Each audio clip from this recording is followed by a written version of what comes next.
গ্ল্যাডিওলাসের attendance register কালকে ওদের সেকশনে 35টা স্টুডেন্ট ছিল। আউট অফ 35 মাত্র 7জন অ্যাবসেন্ট ছিল, বাকি সবাই প্রেজেন্ট ছিল গতকালকে। একটা অ্যাটেন্ডেন্স রেজিস্টার পেয়েছে আর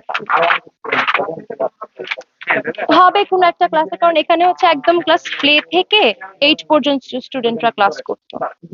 তো আউট অফ দেম ওই যেই একটা টাইমে মানে অ্যাক্সিডেন্টটা হলো, সেই টাইমে একদম ছুটির টাইম, বাচ্চারা জাস্ট বের হবে। আমাদের স্কুলে যেন ছোটদেরকে তো আগে ছুটি দিয়ে দেয়, আমি মাইলস্টোনে ছোট থেকে পড়েছি, আমারই সব টিচাররা ছিল। Out of them Ashraf sir, আমাদের স্যার, আমার ম্যাথ ক্লাস নিয়ে তো এইটে থাকতে, স্যারের অবস্থা খুব খারাপ, স্যার হসপিটালাইজড, আমার দুজন মিস মারা গিয়েছে। তো বাচ্চাদের যেগুলো ছুটির পরে আমাদের এক্সট্রা ক্লাস হয়, তো এক্সট্রা ক্লাসের বাচ্চাগুলো টিফিন করতেছিল।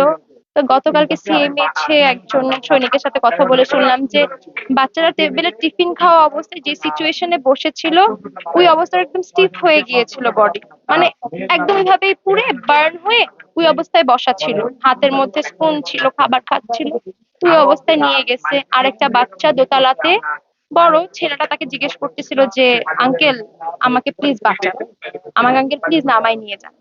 তো সে তার নিজের হাতে 7জনকে রেস্কিউ করছে, বডি জাস্ট ডেড বডি। আর এমনিতে অনেকজনকে রেস্কিউ করছে, আর এখানে কোনো এমার্জেন্সি এক্সিট ছিল না। আসলে এটা অনেক আগে, আরো 2-3 বছর আরো আগে এটা হায়দার আলী হোস্টেল ছিল, তো হোস্টেল থেকে এখন এটাকে স্কুল করেছি।